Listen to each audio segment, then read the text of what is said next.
Pendant des siècles, nous avons compris que nous ne sommes pas au centre de l'univers. Notre Soleil n'est qu'une étoile parmi des milliards dans la périphérie d'une galaxie parmi des milliards d'autres. Mais voici le mystère. 80% de l'univers est composé d'une matière invisible, la matière noire, que nous ne voyons pas, que nous n'avons jamais détectée, mais dont nous comprenons qu'elle façonne tout ce cosmos. Aujourd'hui, nous partons à sa recherche, au cœur des galaxies, sous les montagnes, dans l'espace, et même au cœur de l'atome. Bienvenue dans la quête de l'ombre la plus fascinante de la science. Une aventure où chaque indice découvert pourrait réécrire notre compréhension de l'univers. On introduit la vitesse de rotation des galaxies. Les étoiles périphériques tournent trop vite pour être maintenues par la matière visible seule, découvert par Vera Rubin. C'est la première preuve indirecte de la matière noire. S'ajoutent à cela les effets de l'antigravitationnel observés par Euclide, avec plus de 500 événements de Fort-Lansing qui révèlent des halos massifs invisibles autour des galaxies. Sans cette masse cachée, les galaxies se seraient littéralement disloquées depuis des milliards d'années. Les calculs montrent que la matière visible ne représente qu'une fraction de la gravité nécessaire à maintenir ces structures. La matière noire, invisible mais présente, agit comme une colle cosmique qui empêche les étoiles d'être éjectées. Les arcs lumineux et les anneaux d'Einstein observés sont la signature de cette force invisible qui courbe l'espace-temps. Aujourd'hui, ces anomalies ne sont plus de simples curiosités. Elles constituent des preuves irréfutables que quelque chose d'invisible domine la masse de l'univers. Et ce constat est universel. Les expériences souterraines. Le détecteur LUX Zeppelin, LZ, enfoui sous terre, contient plus de 7 tonnes de xénon liquide. Pendant 280 jours, il a observé des milliards de particules, mais n'a trouvé aucune trace de matière noire. Le résultat? De nouvelles limites. Certaines particules possibles, appelées WIMPS, sont désormais exclues. Imagine un filet de pêche géant dans l'océan. S'il reste vide, ça ne prouve pas qu'il n'y a pas de poissons, mais ça élimine certaines tailles de poissons qu'on pensait attraper. Le projet Xenont, situé en Italie, a trouvé la même chose. Pas de signal, mais de meilleures contraintes. Ces énormes cuves de xénon sont comme des pièges à fantômes. Elles attendent qu'une particule invisible vienne cogner un atome et laisse un minuscule flash de lumière. Le problème? La matière noire, si elle existe sous cette forme, est encore plus discrète que prévu. Chaque non-résultat est pourtant une avancée. Il réduit les hypothèses, affine la chasse et oriente les chercheurs vers de nouvelles pistes. Nouveau détecteur ultrasensible. Le projet d'Amichem, installé sous les Alpes françaises, utilise des capteurs CCD ultrasensibles, semblables à ceux des appareils photo, mais des millions de fois plus précis. Ces capteurs peuvent enregistrer la moindre interaction entre une particule et un électron. Les premiers prototypes ont déjà montré une finesse jamais atteinte. C'est comme passer d'une loupe à un microscope électronique. On voit enfin des détails invisibles jusque-là. Un autre détecteur, en cours de développement à l'université Johns Hopkins, JHU, vise les particules de matière noire très légères grâce à des capteurs minuscules qui ressemblent à des micropuces. Ces instruments ouvrent des « fenêtres » sur des zones où personne n'avait encore cherché. Si les grosses particules, WIMPS, se cachent, peut-être que la matière noire se trouve dans la catégorie des toutes petites, plus furtives encore.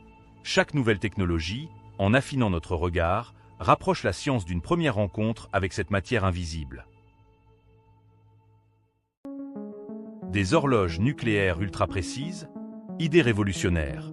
Utiliser l'isotope thorium-229 pour construire une horloge nucléaire super précise, capable de détecter des effets gravitationnels ultra faibles de la matière noire, un potentiel de détection 10 trillions de fois plus faible que la gravité.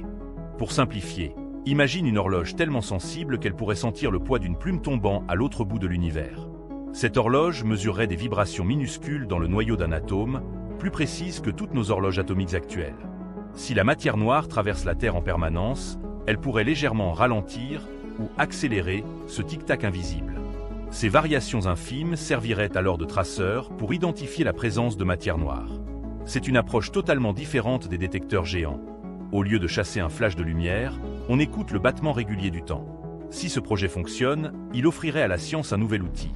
Une horloge capable de révéler ce que même les plus grands télescopes ne peuvent voir. Origine théorique fascinante.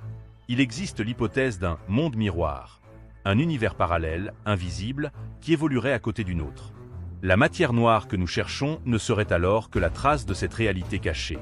Une autre piste suggère que la matière noire s'est formée à partir de particules ultra légères, qui se seraient transformées en particules plus lourdes et plus lentes. On parle alors de matière noire froide. Imagine que dans l'univers primordial, un brouillard de particules légères remplissait tout l'espace. Avec le temps, ce brouillard se serait condensé en grains beaucoup plus stables, devenant la charpente invisible de l'univers. Ces théories sont testables grâce au fond diffus cosmologique, une sorte d'écho lumineux du Big Bang qui enregistre les moindres secousses de l'univers jeune. Si les mesures montrent des irrégularités précises dans ce rayonnement, cela pourrait être la signature de la matière noire légère. D'autres chercheurs évoquent aussi des particules exotiques, comme les actions, sorte de fantômes quasi indétectables mais capables d'expliquer la cohésion des galaxies. Test cosmologique massif. La mission Euclide de l'ESA a déjà livré une véritable avalanche de découvertes. Plus de 26 millions de galaxies observées et plus de 500 lentilles gravitationnelles détectées. Ces données permettent de dresser la carte la plus détaillée jamais réalisée de la matière noire. Concrètement, c'est comme si on passait d'une vieille carte en papier flou à une carte numérique 3D ultra précise du cosmos. Ces lentilles montrent comment la matière noire déforme la lumière, révélant ses structures invisibles. De son côté, le programme DESI a étudié près de 18,7 millions d'objets à travers l'univers. Les premiers résultats suggèrent que l'énergie noire, la force mystérieuse qui fait accélérer l'expansion de l'univers, pourrait changer avec le temps. Si cela se confirme, cela voudrait dire que notre modèle cosmologique standard n'est pas complet. C'est un peu comme si on découvrait que la règle qui définit la gravité ou l'expansion n'était pas fixe, mais évoluait. Et cette évolution, même minime, pourrait totalement transformer notre vision du destin de l'univers. Futurs observatoires spatiaux. La mission Araki, prévue par l'ESA pour 2030, sera un petit satellite capable de photographier les zones très faibles et diffuses qui entourent les galaxies. Ces images permettront de tester le modèle CDM à petite échelle et d'explorer la distribution de matière noire. En combinant ces données avec celles d'Euclide, les chercheurs espèrent obtenir une image bien plus précise des halos invisibles qui enveloppent les galaxies. En clair, Araki sera comme une loupe complémentaire à Euclide, spécialisée dans les détails plus discrets.